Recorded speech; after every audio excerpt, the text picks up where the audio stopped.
এক ব্যক্তি কমেন্ট করেছেন শরীর সুস্থ রাখার কোনো যন্ত্র দিন। আজকের ভিডিওতে আমি আপনাদেরকে একটি যন্ত্র দেব যাদের সব সময় মনে হয় শরীর দুর্বল দুর্বল এবং রাতে ঘুম হয় না, খাবার দাবারও রুচি নেই।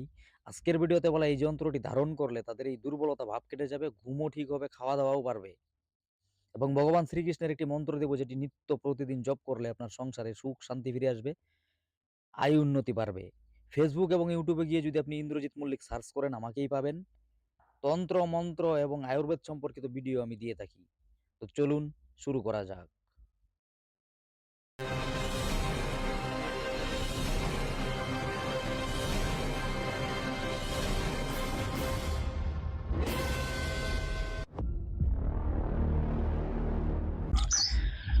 দুর্বলতা দূর করার জন্য এই মাদুলি তৈরি করার জন্য আপনাকে সংগ্রহ করতে হবে একটি ভুজপত্র, ছিঁড়া ফাটা যেন না থাকে, একটি তামার মাদুলি, একটু কেশর, একটু গোলাপ জল, একটি বাঁশ কঞ্চে।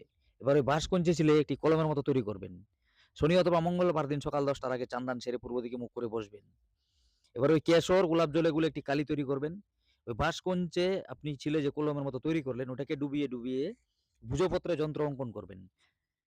যে ব্যক্তি ধারণ করবে তার নাম পদবি নিচে লিখবেন। এবার ওটা শুকিয়ে গেলে 4টি ভাঁজ করে ওই মাদুলিতে ঢুকাবেন। আপনি যদি হিন্দু ধর্মের হন ওং নমঃ শিবায় একবার বলবেন, একটু ঠেলে দিবেন, ফু দিয়ে আরেকবার বললেন, আরেকটু ঠেলে দিলেন। এভাবে 3 বারে সম্পূর্ণ ঢুকে যাবে। যদি আপনি মুসলিম ধর্মের ব্যক্তি হন সেই ক্ষেত্রে বিসমিল্লাহির রহমানির রহিম একবার বলবেন, একটু ঠেলে দিবেন। 3 বারে সম্পূর্ণ ঢুকে যাবে 3টি ফু দিয়ে। এবার মুম দ্বারা মুখ বন্ধ করে হাতে নিয়ে আপনি যেই ধর্মেরই হন না কেন এভাবে ডলবেন আর বলবেন জাগ জাগ মাদুলি বা যন্ত্র বা তাবিজও বলতে পারেন, যেই কাজে লাগাই সেই কাজে লাগে। একবার বলে একটি ফু, আরেকবার বলে আরেকটি ফু। এভাবে বলতে পারেন জাগ জাগ যন্ত্র তুই যেই কাজে লাগাই সেই কাজে লাগে। একবার বলে একটি ফু, আরেকবার বলে আরেকটি ফু, আরেকবার বলে আরেকটি ফু। এবার লাল সুতা দিয়ে আপনি ছেলে হলে ডান বাহুতে, মেয়ে হলে বাম বাহুতে ছোট বাচ্চার গলায় ধারণ করাবেন। এতে করে শরীরের দুর্বলতা দূর হয়ে যাবে। আশা করি বুঝতে পেরেছেন। এবার আসি মন্ত্র।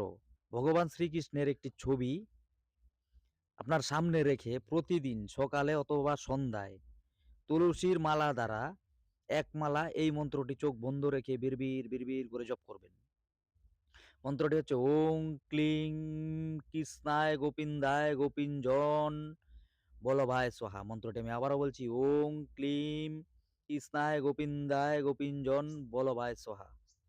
চোখ বন্ধ রেখে বিড়বিড় বিড়বিড় করে মন্ত্রটি জপ করবেন প্রতিদিন 108 বার করে। আজকের ভিডিওটি এইটুকুই ছিল। কোনো অংশ যদি বুঝতে পেরে না থাকেন কমেন্টে লিখে যাবেন। ভিডিওটি যদি ভালো লাগে লাইক করে যাবেন। এই তথ্য আপনার আশেপাশে জানানোর জন্য তা শেয়ার করতে পারেন। আমার সঙ্গে যোগাযোগ করতে হলে ডিসপ্লেতে দেওয়া নাম্বারে হোয়াটসঅ্যাপ করতে পারেন। দেখা হচ্ছে আগামী পর্বে, ততক্ষণ পর্যন্ত ভালো থাকবেন। ধন্যবাদ।